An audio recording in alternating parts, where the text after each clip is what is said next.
Halo, Assalamualaikum warahmatullahi wabarakatuh.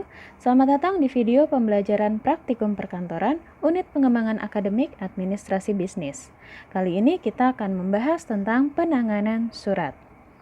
Dalam setiap perusahaan, penanganan surat pasti menjadi salah satu hal administratif yang selalu dilakukan. Dari satu perusahaan ke perusahaan yang lain, pengurusan surat-suratnya pasti sangat berbeda. Apa sih penanganan surat itu? Penanganan surat adalah kegiatan mengelola surat masuk dan surat keluar yang meliputi kegiatan menerima, mencatat, mengarahkan, mendistribusikan, memproses lebih lanjut, dan menyimpan surat sesuai dengan prosedur yang berlaku. Berikut adalah penanganan surat masuk dengan buku agenda. Yang pertama adalah penerimaan surat. Langkah-langkah penerimaan surat antara lain sebagai berikut. Yang pertama, mengumpulkan surat masuk. Selanjutnya, menghitung jumlah surat masuk. Yang ketiga, memeriksa ketepatan alamat si pengirim. Yang keempat, mengelompokkan surat berdasarkan jenisnya. Apa saja sih jenis surat itu? Ada surat dinas, yaitu surat yang berasal dari perorangan atau perusahaan yang ditujukan kepada perusahaan atau pimpinan yang bertindak mewakili perusahaan. Surat dinas digolongkan ke dalam surat dinas penting atau mendesak, surat dinas biasa, dan surat dinas rahasia. Berikutnya ada jenis surat pribadi. Surat pribadi adalah surat yang bersifatnya tidak boleh dibaca oleh orang yang bukan berkepentingan. Dan yang terakhir ada jenis surat niaga. Surat niaga adalah surat yang biasanya berisikan iklan dan brosur. Dan proses terakhir adalah membubuhkan tanda tangan sebagai bukti surat telah diterima.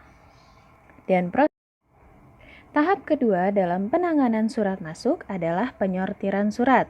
Penyortiran surat sendiri meliputi 1. Memisahkan antara surat dinas dan surat pribadi.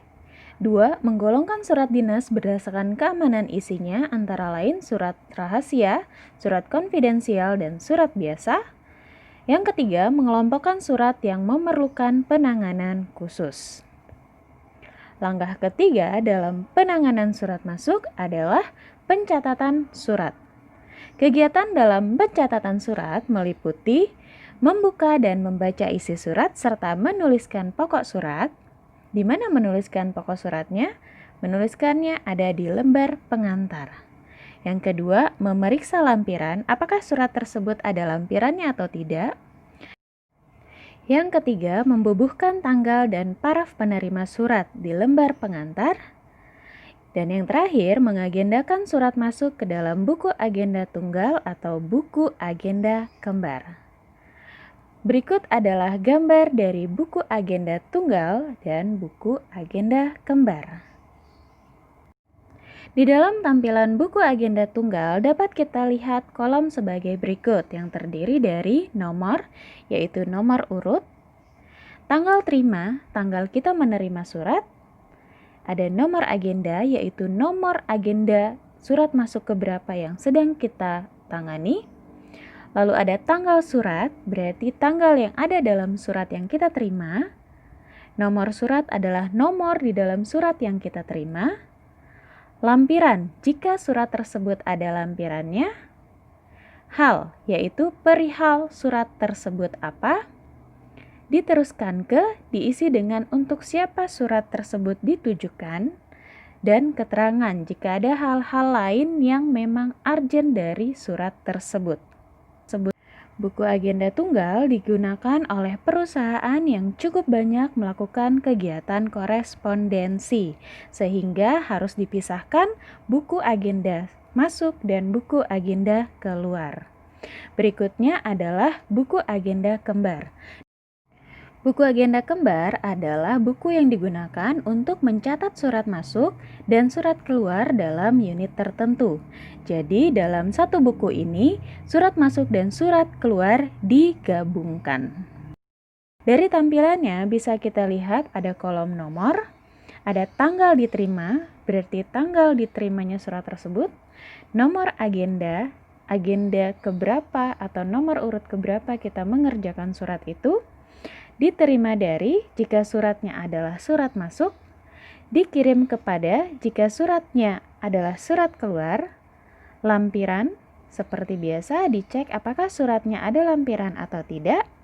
Perihal, dilihat surat atau subjeknya itu apa dan diteruskan ke, yaitu diberikan kepada siapa surat tersebut. Jika dia surat masuk, berarti diberikan ke orang yang dituju oleh surat tersebut.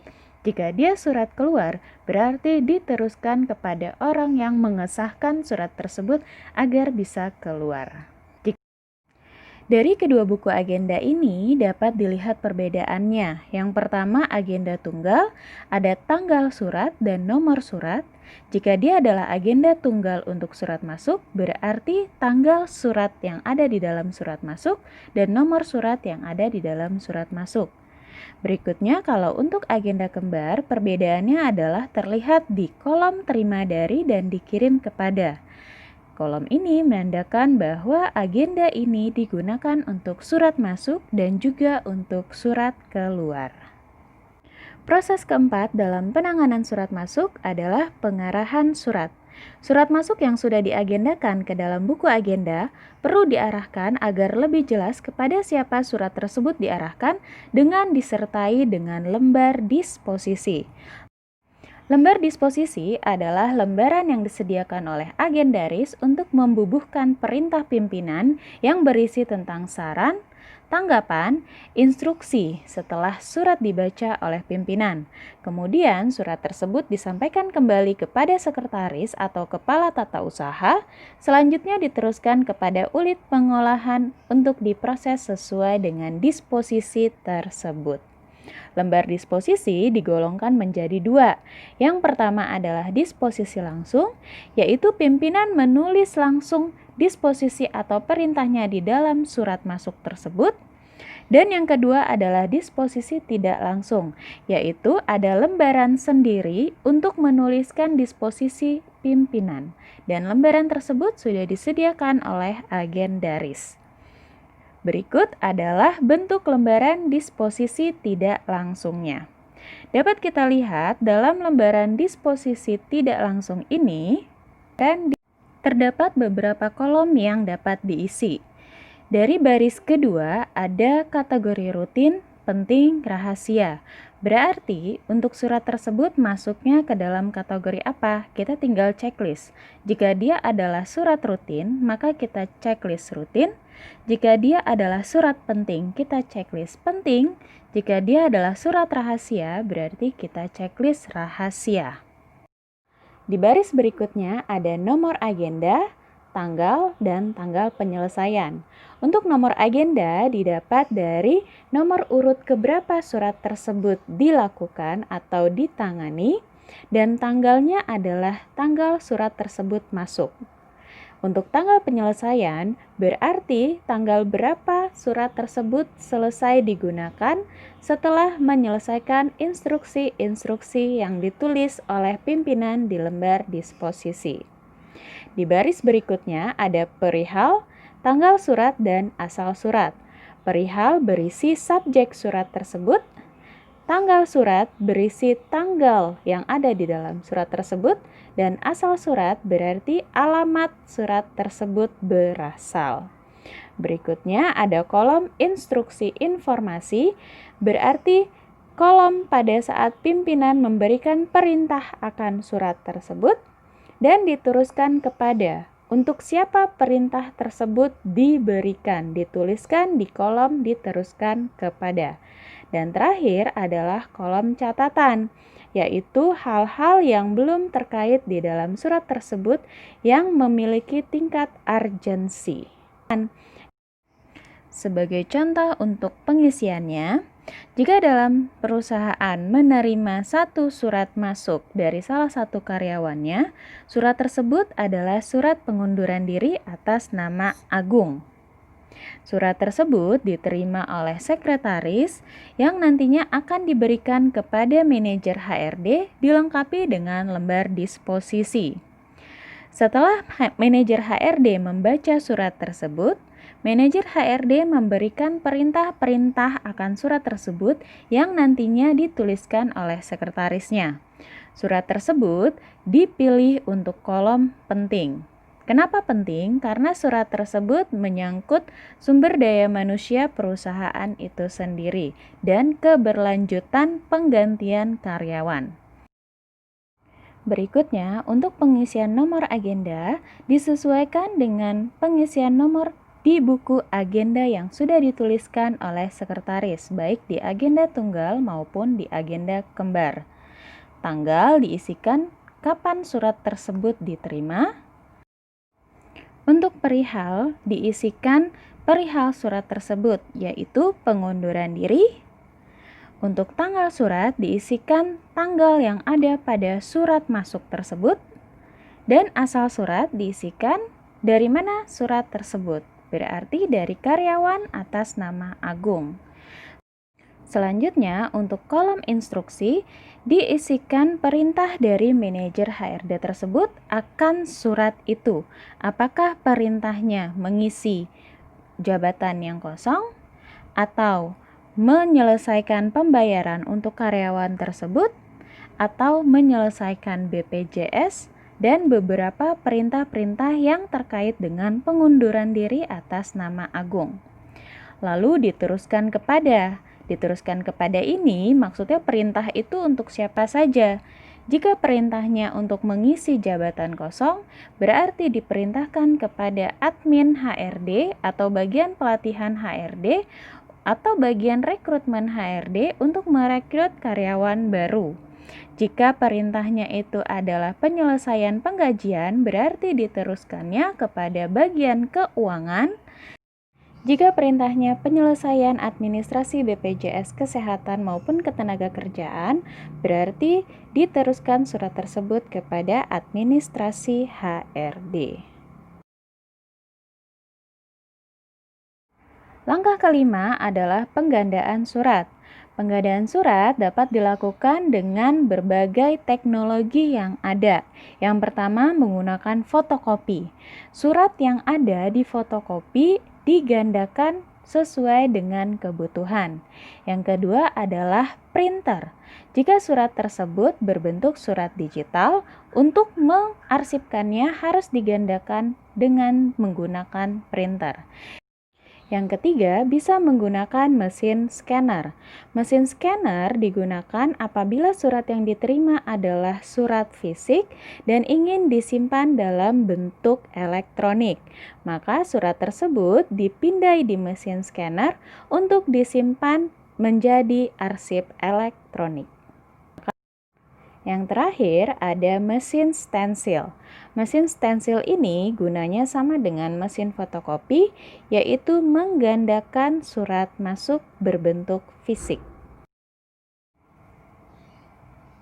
Langkah keenam yaitu penyampaian surat. Surat yang sudah diagendakan dan sudah dibubuhkan lembar disposisi, selanjutnya disampaikan kepada orang yang dimaksud, baik yang dimaksud oleh surat tersebut maupun yang dimaksud dari lembar disposisi. Tahap ketujuh adalah penyimpanan surat. Langkah-langkahnya sebagai berikut. Yang pertama adalah mengindeks surat dengan sistem tertentu. Yang kedua, memberi kode surat. Yang ketiga, gunakan perforator untuk melubangi surat tersebut. Yang keempat, menyimpan surat pada folder atau maps null hektar. Yang kelima, menata arsip dalam laci atau filing kabinet. Ini adalah proses penyimpanan sederhana terhadap suatu surat. Berikutnya adalah penanganan surat keluar. Langkah pertama untuk penanganan surat keluar adalah pembuatan konsep surat atau draft. Konsep surat atau draft adalah suatu kegiatan merancang isi dan bentuk surat sebagai bahan tertulis dengan menggunakan manual yang akan diketik dengan rapi, kemudian dikirimkan ke alamat yang dituju. Yang kedua adalah pengetikan konsep surat. Konsep surat yang telah dikoreksi oleh pimpinan diketik dengan rapi dan dikirimkan kepada pihak yang bersangkutan. Yang ketiga ada pemeriksaan surat. Sekretaris atau konseptor memeriksa kembali surat yang akan dikeluarkan, memastikan apakah isi surat sudah sesuai dengan alamat si pengirim pada amplop. Yang keempat adalah penandatanganan surat. Apabila surat sesuai dengan yang diperintahkan oleh pimpinan atau yang dikonsepkan, serta tidak ada kesalahan, maka surat diberikan kepada pimpinan untuk ditandatangani. Tahap kelima yaitu pengiriman surat. Surat dikirimkan ke dalam maupun keluar instansi harus dicatat di dalam buku agenda intern maupun ekstern. Berikutnya adalah penyimpanan surat. Arsip digunakan sebagai bukti fisik, harus disimpan dan ditata dengan benar agar bisa suatu saat diperlukan dapat ditemukan kembali. Jika surat keluarnya itu berbentuk email atau elektronik, arsip tersebut sudah tersimpan di email perusahaan atau di email pengirim. Namun, jika surat keluar tersebut berbentuk fisik, sebelum surat tersebut keluar harus digandakan terlebih dahulu.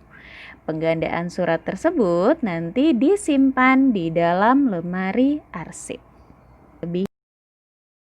Demikianlah video pembelajaran mata kuliah praktikum perkantoran dengan tema penanganan surat. Sampai jumpa di video pembelajaran berikutnya. Assalamualaikum warahmatullahi wabarakatuh.